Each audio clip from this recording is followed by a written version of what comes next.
Arcabuceros de mitos.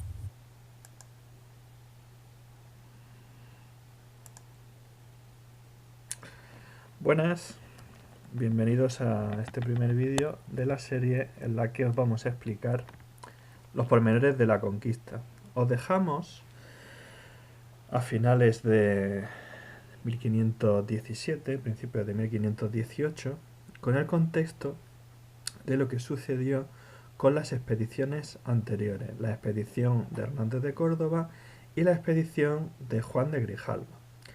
Llegados a este punto, conviene explicar un poco quién es este personaje que va a tomar las riendas de la expedición de 1519. ¿Quién era ese tal Hernán Cortés y por qué se va a convertir en una figura tan importante?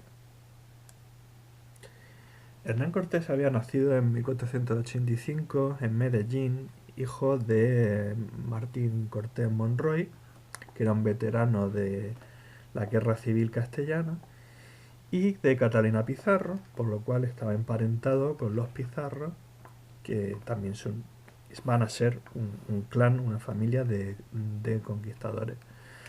Al parecer, bueno, de su padre recibió una formación en todo lo que era lo que se esperaba de un hidalgo de esa categoría, el manejo de las armas, montar a caballo, pero al parecer el niño, o sea, Cortés, pues se reveló una persona inteligente y por insistencia de sus padres va hasta Salamanca, donde hay un pariente suyo que tenía un despacho de escribanos. Los escribanos entonces eran como los notarios, daban fe pública de todo tipo de documentos, testamentos, etcétera, etcétera.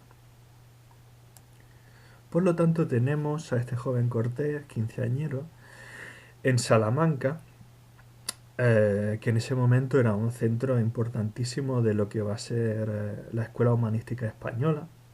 Había grandísimos intelectuales y, sin embargo, a pesar de que los autores han querido meter a este joven Cortés como estudiante dentro de la universidad, parece ser que él no fue estudiante, él fue simplemente un ayudante, un secretario de este pariente suyo que era escribano. Mediante este trabajo, en el que estuvo 2 años, tomó soltura con lo que fue el conocimiento de las leyes castellanas, que luego le resultaría muy útil a la hora de redactar sus cartas de relación y a la hora de todo lo que hablaremos de temas de política y de choque de legislaciones, y tenía él siempre muy presente el tema legal, ¿no?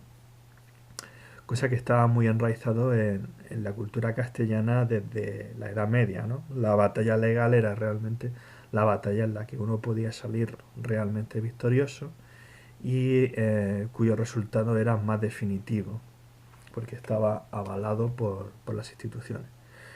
Bueno, tras pasar estos 2 años, aquí en Salamanca parece ser que hay un incidente en el que el joven Cortés, pues parece ser que intentando saltar la tapia de una casa bastante vieja para cortejar a una dama viuda, cortejar, la tapia se derrumba, se cae, él resulta herido, se salva por la intervención de una vecina que rápidamente acude y impide que los lacayos de la casa lo violenten, ¿no? Y va a pasar una temporada, este joven, bastante mal, ¿no? Recuperándose de sus heridas y tal. Es una historia que luego veremos repetida en otros casos, por ejemplo, en Carvajal, el llamado Diablo de los Andes. También tiene esta infancia en el que sus padres querían que hiciera unas cosas, él se rebelaba, volvía al hogar y había tensiones entre el padre y el hijo, ¿no?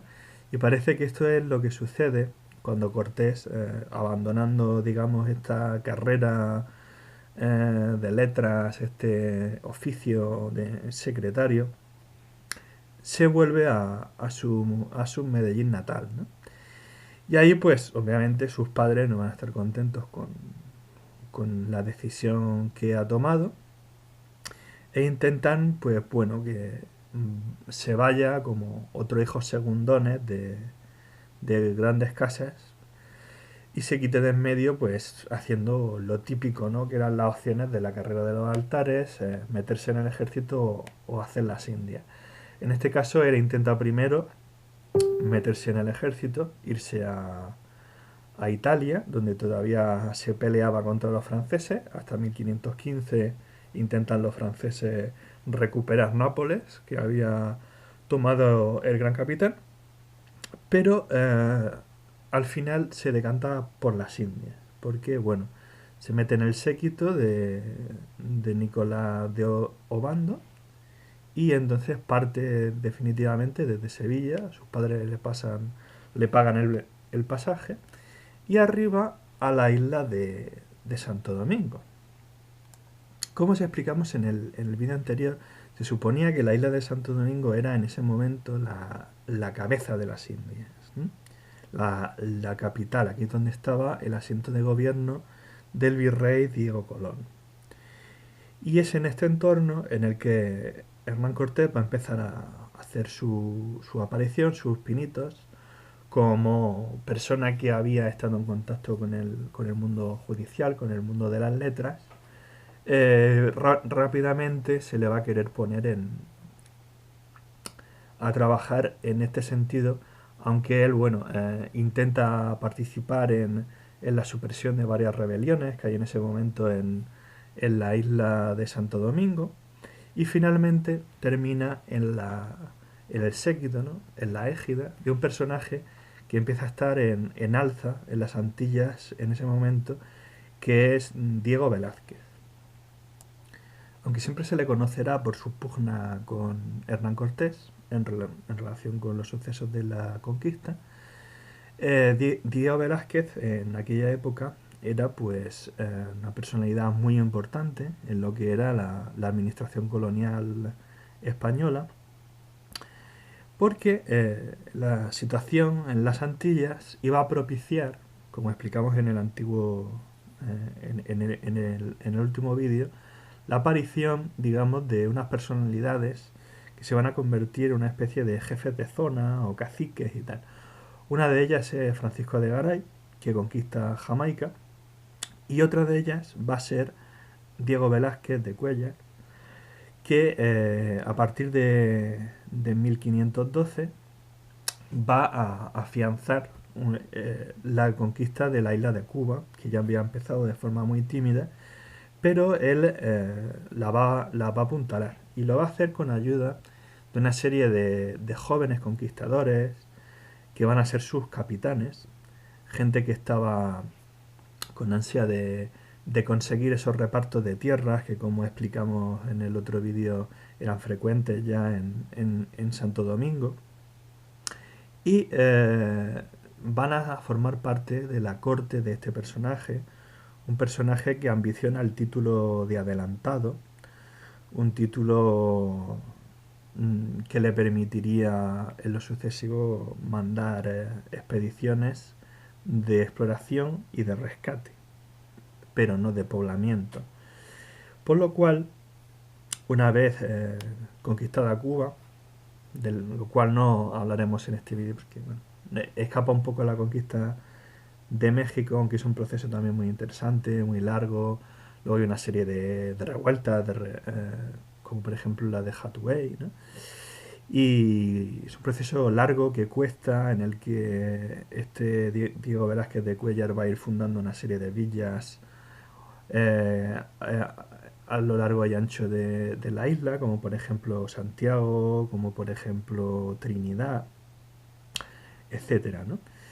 Y ahí se van a ir situando los nuevos pobladores que siempre tienen ansia, ¿no? De ser señores de tierra, de recibir en estos repartos tierras en forma de encomiendas o simplemente con esta especie de repartos de indios que se hacían extraoficialmente, que no eran legales, en la cual estos jóvenes capitalistas que eran los capitanes que ponían su dinero en las conquistas, se querían ver recompensados y beneficiados en este reparto de tierras para así tener una fuente de ingresos que les posibilitara atesorar y alcanzar el poder político y influencia en su área.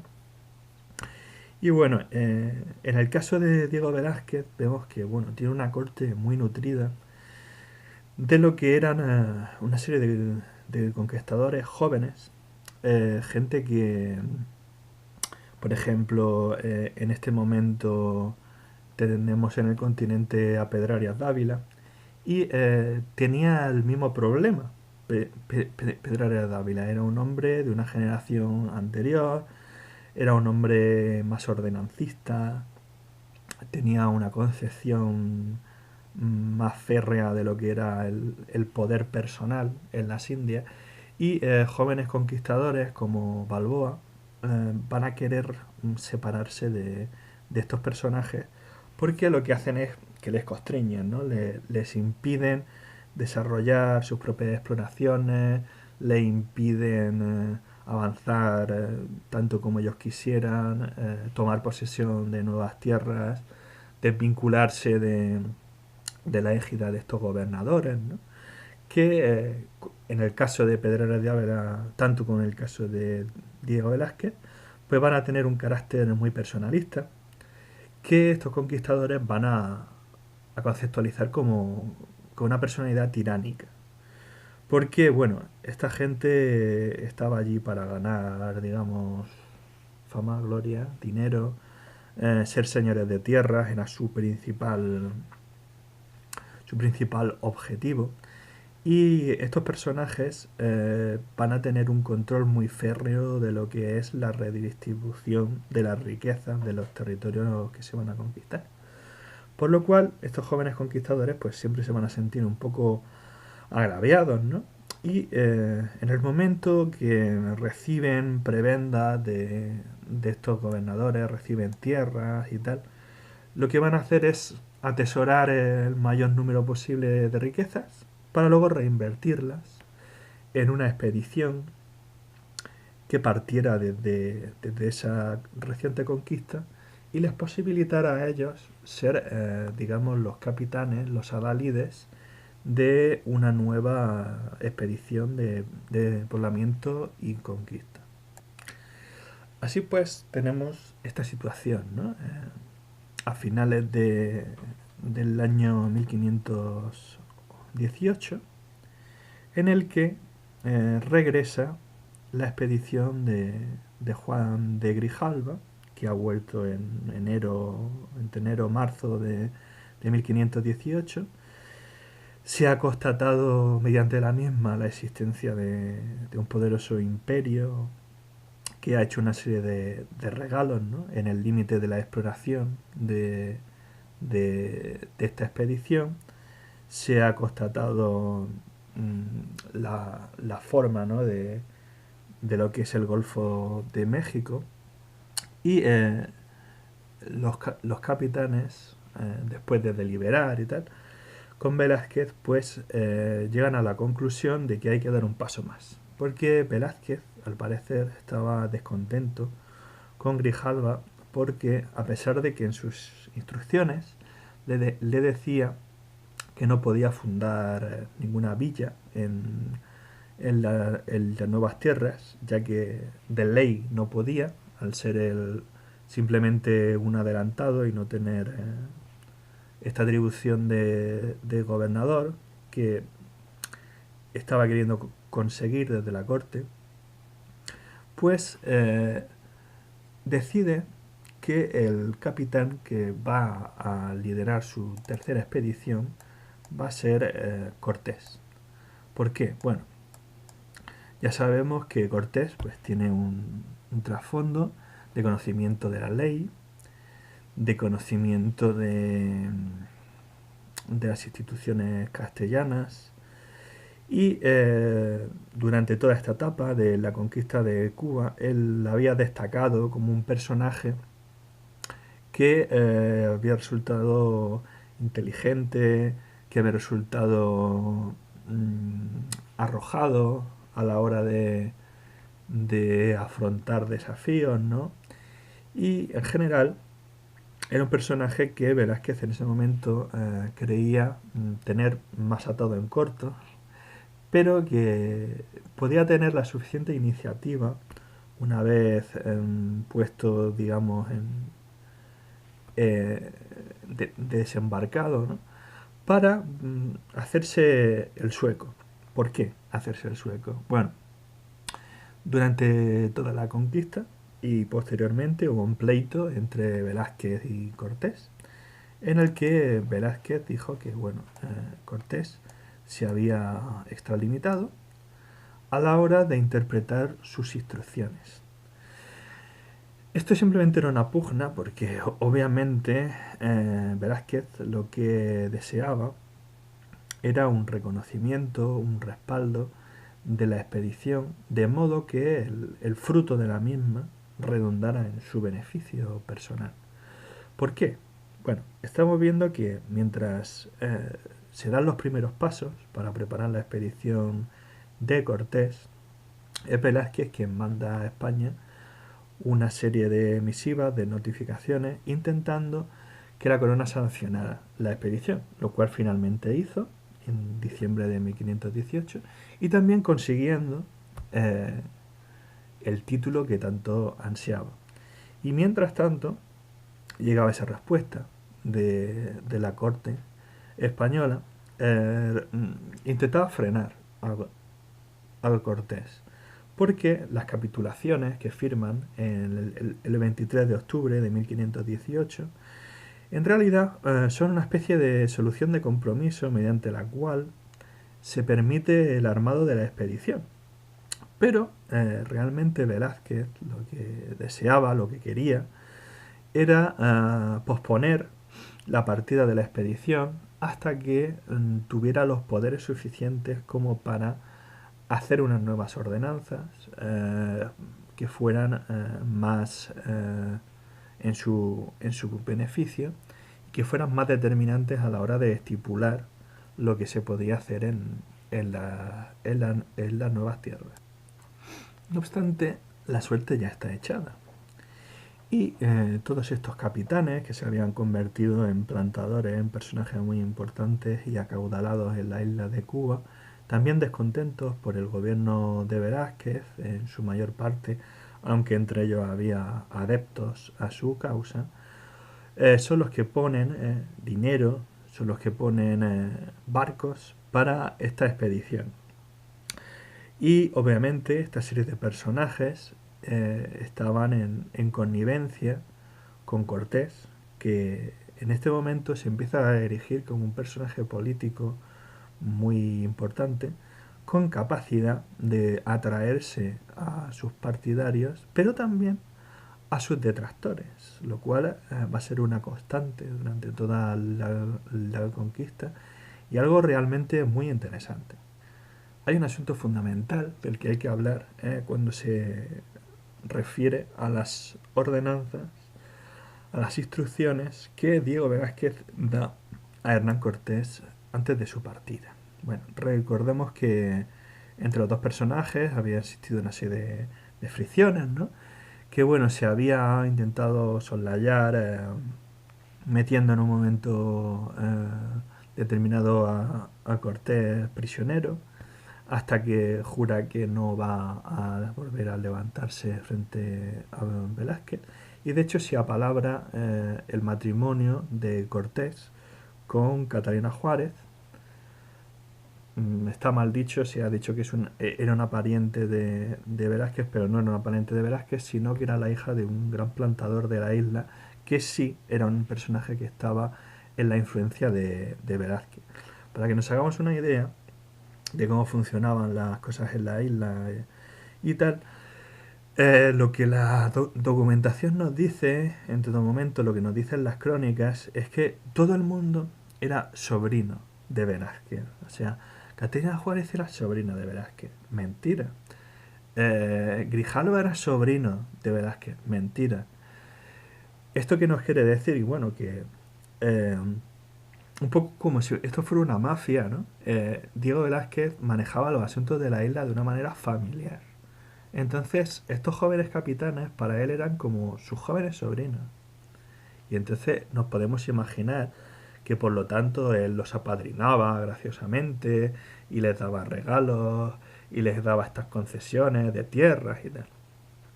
En el caso de Cortés vemos un personaje que cuando llega a la isla, pues como él tiene estos conocimientos, hemos dicho que había estado en la Universidad de Salamanca y tal, pues rápidamente empieza a tener oficios relacionados con la administración en la isla de Cuba, hasta que en 1511 se le nombra alcalde de la ciudad de Santiago, una ciudad fundada de nuevo cuño que se va a convertir de facto en la capital y sede de la isla, donde va a tener su asiento de gobierno Diego Velázquez y donde va a tener su casa, porque efectivamente una de las construcciones más antiguas que pueden verse en el actual Santiago de Cuba es lo que se llama la Casa de Velázquez. Aunque los expertos dicen que realmente Velázquez es muy posible que no llegara a habitar en ella. Actualmente hay un museo dentro con unas estancias musealizadas y tal. Realmente era el lugar donde estaban el ingenio en el que se procesaba el oro que se sacaba de la isla. Por lo cual, Velázquez controlaba las fuentes de riqueza de la isla y de modo bastante férreo. Por lo cual, estos conquistadores jóvenes que querían enriquecerse, pues la única alternativa que tenían era intentar escapar de, la, de la órbita del gobernador, porque en ese momento ellos consideraban que se estaban conformando con las migajas, ¿no?, de lo que podía dar las Indias, ya que la expedición de Grijalva había demostrado que estaban en las lindes de un imperio poderoso, de un reino poderoso, que tenía acceso a minas de oro, porque recordemos que entre los regalos que le dan a Grijalva, pues una serie de elementos de oro, de plata, de plumas y tal.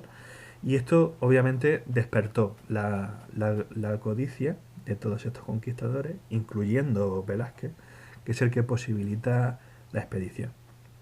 Como decíamos, las instrucciones de Velázquez se ha comentado relativamente poco, porque el texto es difícil de encontrar. Bueno, yo lo he encontrado, consta de 30 puntos, y es muy interesante porque realmente a través de él lo que vemos es un juego político, en el cual Diego Velázquez se ajusta a la legalidad vigente en todo momento y organiza la expedición de Hernán Cortés con la excusa de buscar las expediciones de Hernández de Córdoba y de Grijalva, que según las instrucciones supuestamente están perdidas, lo cual es falso porque ya habían vuelto a la isla. De hecho, el piloto de la expedición de Cortés, que era Antón de Alaminos, era veterano de las otras dos expediciones y sabemos que a principios de 1518 Grijalva de hecho ya había regresado a la isla de Cuba, ¿no? Pero como en ese momento el Velázquez solo tiene poder para mandar expediciones de rescate de otros españoles, otras expediciones o de exploración, es por eso que en las instrucciones queda reflejado esta añagaza en la cual se le ordena a Cortés que busque a la expedición de Grijalva, porque no se sabe dónde está, tanto como a los españoles que supuestamente bueno, habían quedado en poder de los indios, de los cuales se tenía conocimiento a través de la visita que había hecho Grijalva en Cozumel, de lo cual se obtendrá, y adelantamos un poco de acontecimientos, a uno de los traductores de esta conquista, el padre Aguilar, y del cual sabemos que también esta expedición anterior al Golfo de México, que terminó en catástrofe, se producirá la historia de Gonzalo Guerrero, el español que decidió quedarse a vivir entre los mayas, que de hecho fue jefe militar de un cacique maya, y que en décadas posteriores, de hecho, va a ser un miembro de la resistencia, ¿no?, contra esta colonización. Cosas curiosas de las instrucciones, por ejemplo, en el punto número 1 dice que el principal motivo debe ser que el Dios nuestro Señor sea alabado y se amplíe la fe católica. ¿Por qué? Bueno, en este momento en las islas tienen un gran poder las órdenes religiosas, que son las que realmente dan el nihil obstat para que partan estas expediciones. Y es por eso que la expedición va a contar con un sacerdote, el mercedario Olmedo, y con un personaje que va a ser el funcionario Godoy, que en los primeros enfrentamientos va a leer el requerimiento. El requerimiento era un texto legal que se leía técnicamente para que se diera la oportunidad a estos nativos, ¿no?, de saber que legislativamente, legalmente estaban bajo el mandato del rey de España, y dándoles la oportunidad de que se sometieran antes de iniciar las operaciones militares. Porque una vez que decidían no someterse, entonces se les declaraba en rebeldía, se les podía hacer guerra, se les podía conquistar. Y de hecho, de ese modo se les podía hacer esclavos con la famosa marca de la G, que les marcaban con un hierro cuando les hacían prisioneros. Muy curioso, en el punto número 2 dice que no deben consentirse amancebamientos públicos de los cristianos con las nativas. Bueno, esto se soslaya con estos matrimonios que luego se van a hacer después de la batalla de Zenla, cuando se regalan las princesas tlaxcaltecas y Pedro de Alvarado se casa con una de ellas y tal. Se va a arreglar con estos matrimonios, ¿no? Bueno, aunque sabemos que Cortés esta regla se la pasa por el forro porque luego, de hecho, se amanceba con Malinali, ¿no? También, muy curiosamente, en el punto número 3 dice que están prohibidas las blasfemias, lo cual es una cosa muy recurrente en todas las ordenanzas españolas posteriores. Por ejemplo, en la Armada estaba prohibido blasfemar y todo eso. Cosa muy curiosa porque hoy en día a los españoles nos encanta blasfemar. Otra de las cosas que se le prohibía era tomar naturales de la isla de Cuba, en ese momento llamado Isla Fernandina, para llevarlos a esta expedición. Sabemos que Cortés esto lo va a desoír porque va a llevar a 200 auxiliares indígenas. La mayoría eran porteadores, trabajadores no especializados. Figura que en la isla se conocía como naborias, aunque también al parecer había guerreros y había mujeres también. Y así, bueno, se van sucediendo las disposiciones. Como digo, en ellas se reitera qué es lo que puede hacer, qué zona debería explorar, que no debe hacer asentamientos permanentes en tierra, sino quedarse en los barcos, simplemente explorar desde ellos, buscar la supuestamente perdida expedición de Juan de Grijalva, lo cual es gracioso porque ya se había encontrado. Y en general, bueno, son unas instrucciones muy vinculantes, ¿no?, en la cual, mediante las cuales Velázquez se lavaba mucho las manos, ¿no? Luego, si Cortés decidía fundar una ciudad allí y él quería desacreditarle, podía desacreditarle porque las instrucciones no se lo aconsejaba, decía que no podía hacerlo. Realmente las instrucciones lo que decían, a grosso modo, es que Hernán Cortés simplemente debía hacer el mismo camino que el resto de las expediciones, afianzar lo que ya se había descubierto, tratar de explorar tierra adentro. Tenía la instrucción secreta de fundar una villa allí que fuera excusa para continuar con las exploraciones. Que en todo lo tocante a las cosas de la expedición él iba a ser el jefe, que podía impartir justicia, etcétera, etcétera. Y realmente la idea de Velázquez sería que llegara más o menos a donde había llegado Grijalva, que se aventurara más allá, que obtuviera más información, que fundara una villa y cuando hiciera esto regresaran o por lo menos se detuvieran y la informaran, ¿no? Hasta que él diera más instrucciones al respecto. Por eso vemos que uno de los puntos determinantes de lo que va a ser la conquista es cuando se funda Villarrica de Veracruz y en ese momento se va a producir el cisma de los partidarios de Velázquez de regresar y de los partidarios de continuar con Cortés. Y va a ser en un momento en el que Hernán Cortés tiene que hacer una purga de esos elementos velasquistas, a algunos de los cuales los manda a embajada a España, a otros los ejecuta y a otros los manda prisioneros y de ese modo tomar el control de la expedición, ¿no? Con esta famosa episodio en el que decide liarse la manta a la cabeza, barrenar las naves y decir tenemos que seguir adelante, ya no podéis pensar en volver a la isla de Cuba, ese no es nuestro objetivo. Así pues tenemos a finales de 1518, a partir del 23 de octubre, en Santiago de Cuba se van a ir reuniendo una escuadra de 11 naves, 3 de las cuales son de Cortés, otras 3 son del gobernador y el resto aportadas por los capitanes de la conquista.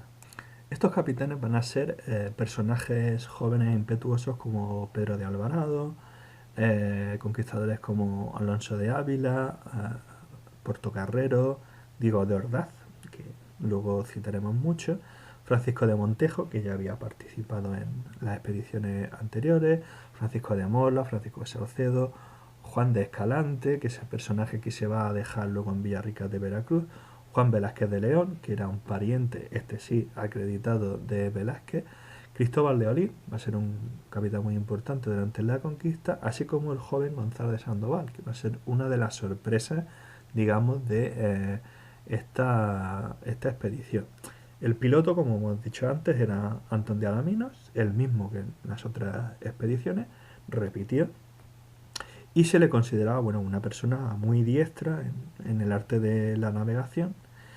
Tenía una serie de marineros, 110, entre los cuales había no pocos italianos, lo cual es una cosa bastante sorprendente, ya que entre la gente que va a ir con Cortés y la gente que va a mandar luego Velázquez con Pánfilo de Narváez, ya citaremos en un corto vídeo explicando el asunto de los extranjeros, se va a juntar un número significativo de italianos, sobre todo de genoveses en la conquista. Pues en este primer momento, al parecer, se contaba con ellos, sobre todo para asuntos de marinería, por lo cual todo el tema de Américo Vespuccio, que en ese momento paralelamente le estuviera explorando la costa y que el continente tuviera su nombre y tal, no es una cosa que se redujera solo a la persona de Américo Vespuccio. Había una serie de marineros italianos que estaban por allí, ¿no? Y bueno, va a ir juntando Hernán Cortés un número significativo de hombres y de armas, lo cual va a despertar las sospechas del gobernador Velázquez, que en varias ocasiones va a intentar frenar a este joven conquistador, llamarle al orden, intentar reemplazarlo.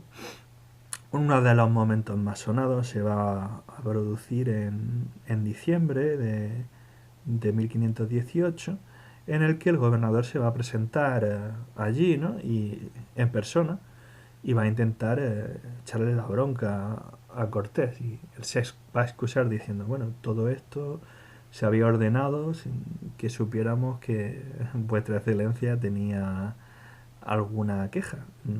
Si tenéis alguna contraorden, decidla ahora, ¿no?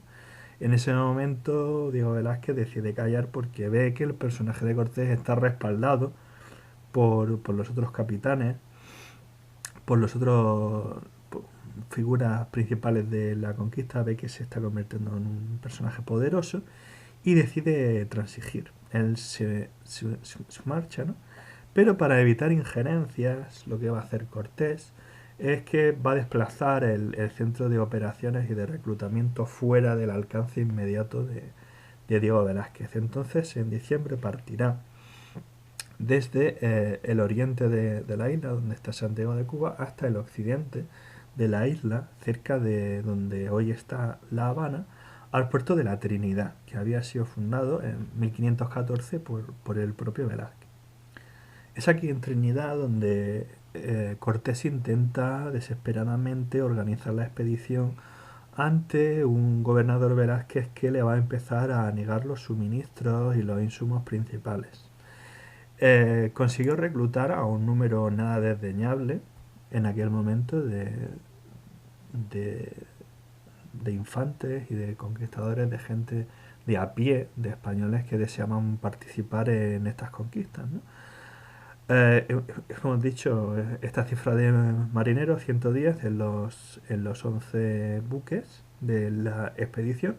Tenemos unos 520 hombres de infantería, 16 jinetes, que van a ser muy importantes, 13 arcabuceros, que realmente eran escopeteros, ya hablaremos de eso, 32 ballesteros y esta tropa de unos 200 indios y negros eh, como auxiliares, porteadores, etcétera. Y realmente la cosa no termina aquí, porque no solo son soldados los que van en la expedición, que fundamentalmente eran infantes, que llevaban una rodela o una adarga o simplemente iban con una lanza, sino que hay una serie de personajes que podríamos llamar especialistas, ¿no? Por ejemplo, sabemos que había un portugués en la expedición que se llamaba Sebastián Rodríguez y que de hecho era armero de ballestas, lo cual es interesante e importante. El propio Alaminos tenía conocimientos de carpintería de Ribera, que luego va a ser muy importante para la toma de Tenochtitlan. Había personal civil, por ejemplo, como Pedro Sánchez Farfán, que iba acompañado de su mujer, que luego se convertirá en un personaje importante en la conquista. María de Estrada. Había más mujeres españolas, por ejemplo, Isabel Rodríguez. Sabemos que iba este Diego de Godoy, ¿no? En calidad de funcionario, de representante real. También sabemos que en un primer momento, bueno, hay el servicio religioso se hace gracias a el padre Olmedo y una especie de mm, ordenado de menores que iba con él, que se cita a veces. Sabemos que iban dos traductores, que eran indios que habían aprendido español de las expediciones anteriores. Entre ellos estaban la llamada India Jamaiquina y Enriquillo, que iba a ser un personaje, una persona del área cultural maya, ¿no? Que va a aprender el castellano y que en un primer momento va a ser uno de los primeros lenguas esto es traductores de la conquista. Sabemos que Hernán Cortés también llevaba jóvenes, que tenía por lo menos dos mozos de espuela.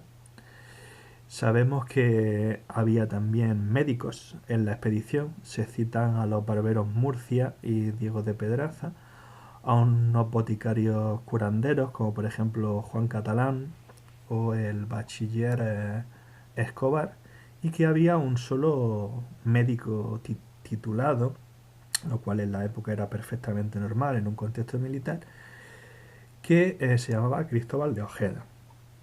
¿Por qué? Bueno, en esta época los médicos eran bastante intelectuales y realmente no hacían en la mayoría de los casos las curas ni ejercían como cirujanos realmente. Y todo lo que era el tratamiento sobre herida abierta y los primeros auxilios y las curas y tal, las hacían estos barberos, los barberos sangradores, y el tratamiento, digamos, mediante medicinas se hacía por prescripción del boticario, que era el encargado de la elaboración de estas medicinas. Cosa curiosa. Y otra cosa no menos curiosa es la presencia de un personaje que bueno, cabe destacar y recalcar, del que ahora mismo voy a hablar muy poco, pero sobre el que ya hablaremos con atención. Y este personaje no es otro que el tal Juan Garrido, que se cita que era un negro libre, que realmente se teoriza incluso que fuera una especie de miembro de la realeza africana, que participó no como el resto de negros o de mulatos que iban en la expedición, como porteador, cargador, esclavo o mano de obra no especializada, sino que realmente fue un conquistador. Este Juan Garrido estaba armado, vestía a la manera occidental y participó activamente en la conquista, ¿no? De hecho, se convirtió en un personaje de confianza de Hernán Cortés, y luego veremos que en representaciones mesoamericanas que se van a hacer posteriores a la conquista, que van a aparecer en códices y tal, los mexicas y la gente de la cuenca cultural mesoamericana se van a quedar muy impactados por este señor, por Juan Garrido, y lo van a representar en varias ocasiones junto a Cortés, armado con una lanza, ¿no? Participando de tú a tú con el resto de los conquistadores. También había personajes en la conquista un tanto extraños, estrambóticos, oscuros, como un señor de apellido Botello, que realmente se convirtió en una especie de augur, ¿no? Él era como una persona que adivinaba el futuro, y se convirtió en una especie de consejero de Hernán Cortés, y decía que adivinaba el futuro para él. Este Botello, un personaje muy curioso del que ya hablaremos, muere durante la Noche Triste, en la cual, bueno, predijo a Cortés que él no moriría, Cortés, pero no pudo predecir su propia muerte, lo cual fue curioso. Bueno, pues esta gente, esta tropa, estos especialistas, estas armas, estos cañones, recordamos, no he citado el número de cañones, que era bastante significativo. Eran 10 tiros de bronce, con ruedas y tal, y un número indeterminado, más de 4, de lo que se llamaban falconetes, los falcones pedreros.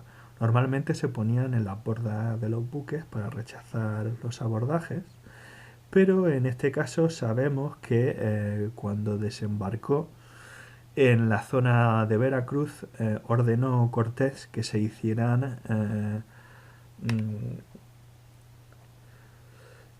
¿cómo se llama?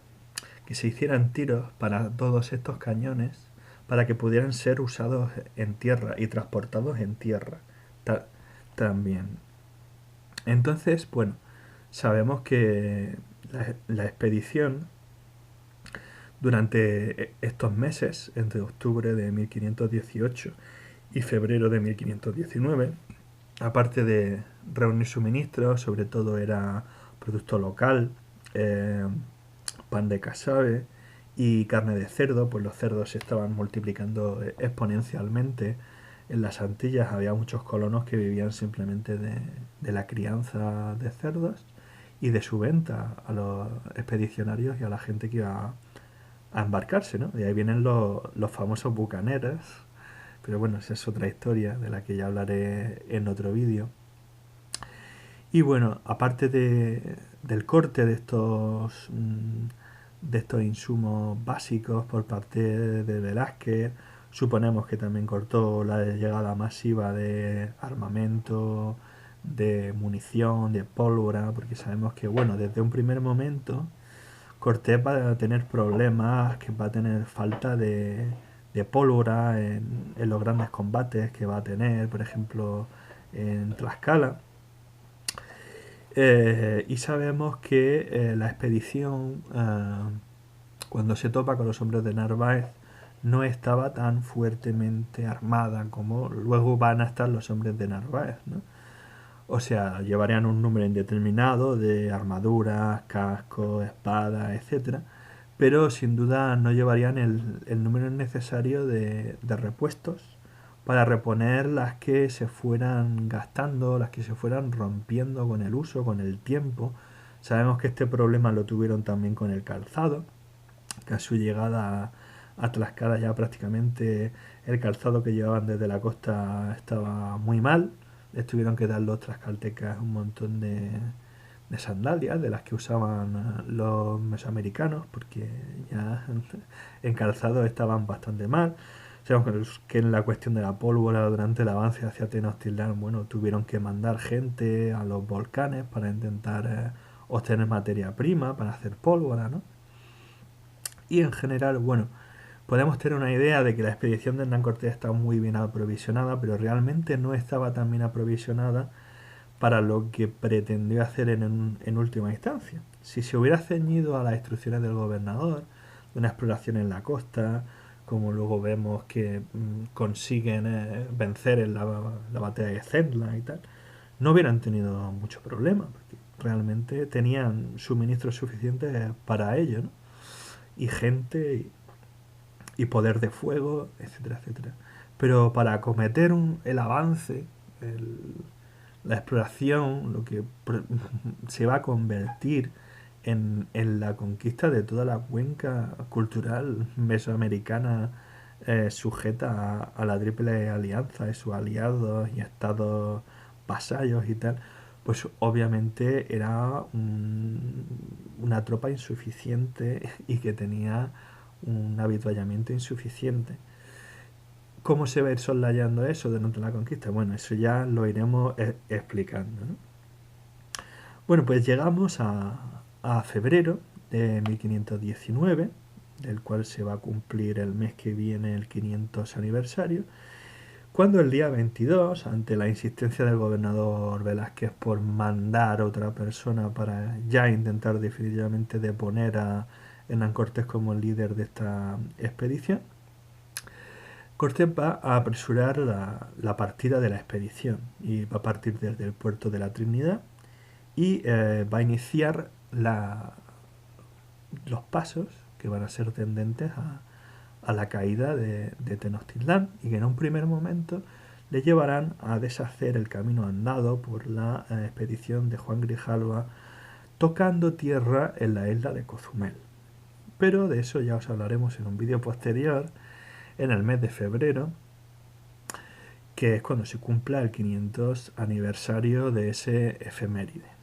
Entre tanto, dejaremos a Hernán Cortés y sus expedicionarios eh, terminando de aprovisionarse en el puerto de Trinidad, en la isla de Cuba, terminando de perfilar lo que será su fricción, su contencioso con Velázquez, que le va a acompañar durante toda la conquista, y galvanizando a la lealtad de sus partidarios, convenciendo a los capitanes más acérrimos a la cosa velasquista y sobre todo haciendo una cosa muy importante que voy a recalcar y creo que nunca será suficiente, que es entrenando a la tropa, porque las expediciones anteriores no estaban preparadas para el tipo de guerra, para el tipo de guerreros, no estaban lo suficientemente armadas y sobre todo se notaba en ellas una falta importante de instrucción militar.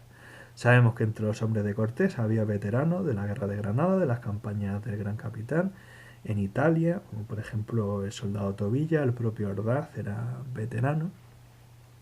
Y sabemos que durante estos meses Hernán Cortés se va a tomar la molestia de entrenar bien a su tropa, cosa que imaginamos fue uno de los factores que asustó a Velázquez.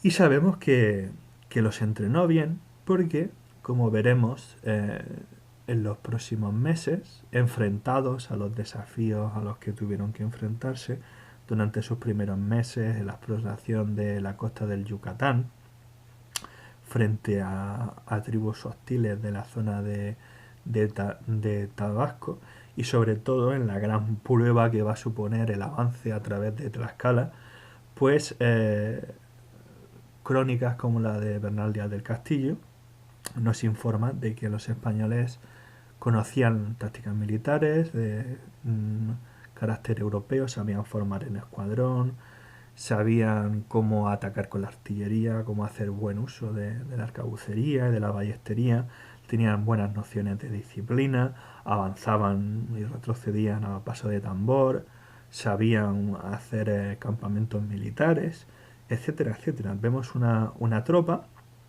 que realmente podemos considerar como tal, ¿no? No es solo una serie de exploradores como hasta entonces con una formación militar de aquella manera que se metían en la última expedición de turno e intentaban ahí hacer un poco lo que pudieran y tal, sino que en este caso Cortés parece que se tomó la molestia de que la tropa que él mandara en un primer momento estuviera bien instruida para enfrentarse a los desafíos que creaba que iban a enfrentarse. Y realmente en ese sentido fue muy previsor.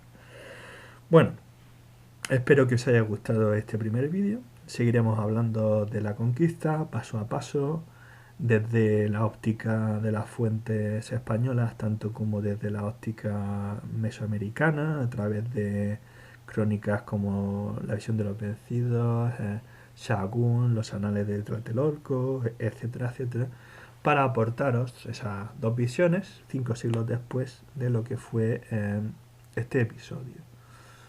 Gracias y nos vemos en el próximo vídeo.